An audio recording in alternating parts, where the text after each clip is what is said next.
Panday Pira, pangalan na minsan na nating narinig ngunit hindi alam ng karamihan kung sino ba talaga ito.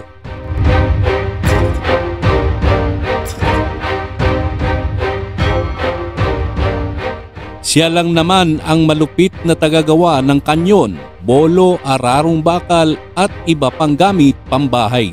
Bago dumating ang mga Kastila, mayroon ng artillery ang mga Pilipino na ginamit nila upang ipagtanggol ang kanilang mga sarili laban sa kanilang mga kaaway. Hindi alam kung kailan sila nagsimulang gumawa ng mga kanyon at kung sino ang nagpakilala ng sining na paggawa nito. Ayon sa Tausug Tarsilas, ang mga unang baril ay dinala sa Sulu noong 1390 ni Raha Baginda, Muslim na prinsipe mula sa Sumatra. Iyon ay 141 taon bago dumating si Ferdinand Magellan. Si Adelantado Miguel Lopez de Legazpi sa kanyang ulat kay King Philip II noong 1570 ay nag-ulat na ang mga tao sa Luzon ay may mga artillery na, sila mismo ang gumawa at yumari. Gayon din ang pulbura at mga bala. Ang isa sa kanyang mga opisyal, si Kapitan Juan de la Isla, ay nagpatunay na ang mga katutubong artillery ay mas epektibo at mas mahusay na gawa kaysa anumang nakita nila sa ibang mga lugar. Ang mga piraso ng artillery na binanggit ng mga Kastila ay ginawa ni Panday Pira. Ang panday ay isang salitang Tagalog na ang ibig sabihin ay panday bakal. Ipinanganak si Pira noong 1488 sa isa sa mga isla sa timog ng Pilipinas. Noong 1508, sa edad na 20, siya at ang kanyang mga kamag-anak ay dumating sa Maynilad kung saan nagtayo siya ng isang tindahan ng panday ng kanyon sa hilagang pampang ng Ilog Pasig na kilala ngayon bilang distrito ng San Nicolas.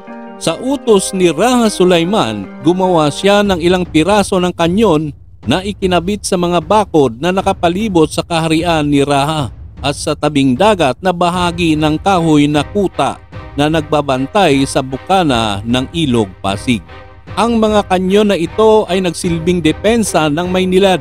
Ang mga pirasong ito ay kasing laki ng pinakamalaking kanyon ng Malaga na ginamit ng mga Kastila. Nang ang mga puwersa ng Kastila ay nakaangkla sa bukana ng Ilog Pasig sa ilalim ni Marcial Martin de Goite at Don Juan de Salcedo, sinalubong sila ng mga putok mula sa mga kanyon na gawa ng Panday Pira. Ang mga katutubong artillery na ito ay nakatago sa likod ng isang kumpol na kahoy na ratan at bamboo mattings na sinusuportahan ng mga troso at bakod ng kuta. Ang mga artillery na baril ng Spanish flotilla ay binomba ang kuta at ang mga bakuran. Ang pagkatalo ni Sulaiman ay dahil sa mababang uri ng pulbura na kanilang ginamit na natutunan nilang gawin mula sa mga incheck. Sa tulong ng superior artillery at mga bihasang mga sundalo, nanalo si Goite sa unang labanan sa Maynilad noong May 24, 1570. Si Sulaiman at ang kanyang mga nabubuhay na mga mandirigma ay umatras sa kabila ng ilog na iniwan ang Maynilad na nagliliyab.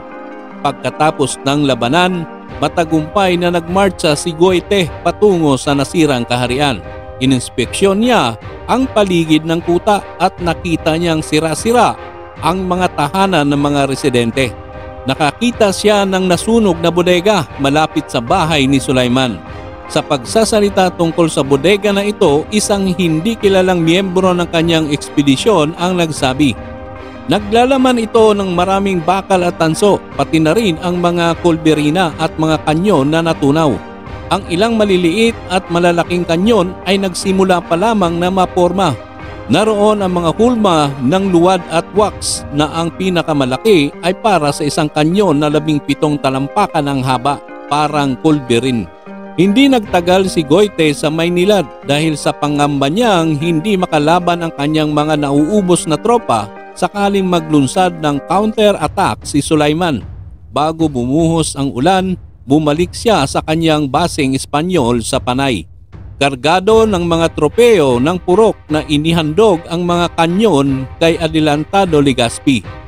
Isinailalim ng mga tauhan ni Legazpi ang mga nakuhang kanyon na ito sa mahigpit na pagsubok para sa pagsusuri, pagkahambing at sa wakas ay pagtibayin. Ang mga piraso ng artillery ay hindi pumutok o pumutok pagkatapos ng tuloy-tuloy na pagpapaputok at sa kabila ng mas malaking dami ng pulbos na ginamit.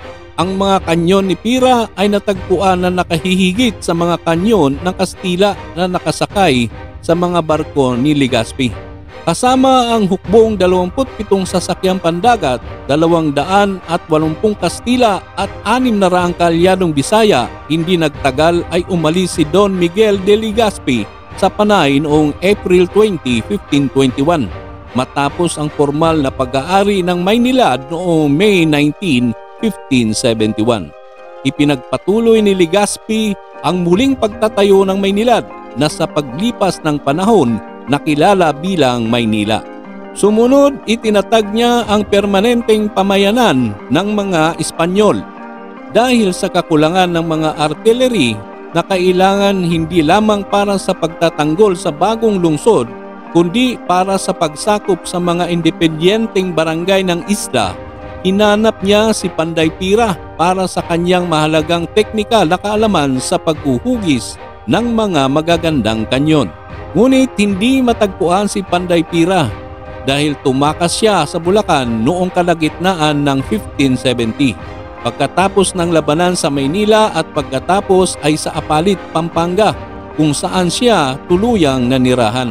Doon siya nanirahan kasama ang kanyang pamilya at mga kamag-anak at nagtatag ng isang foundry shop kung saan ginawa niya ang unang katutubong araro at mold board. Sa paggawa ng mga katutubong kagamitan sa sakahan, ginamit niya sa paghulma ang apalit clay noon na sagana sa baryo na tinatawag na Kapalagan. Sinanay niya ang iba pang mga katutubo sa lalawigang iyon na gumawa hindi lamang ng bakal, pang-araro at moldboard kundi pati na rin ng mga bolo, kutsilyo at iba pang gamit sa bukid at sambahayan. Ang isang napakahalagang pamana na iniwan niya ay ang kanyang paraan ng pagcasting at pagtemper ng bakal upang gawin itong mas matigas, mas matibay at nababaluktot. Hindi nagtagal ay nakarating sa Maynila ang balita ng mahusay na panday na ito. Nagpadala si Legazpi ng mga emisaryo sa Apalit para makipag-ugnayan at makuha ang sikat na gumagawa ng kanyon at ang kanyang pamilya.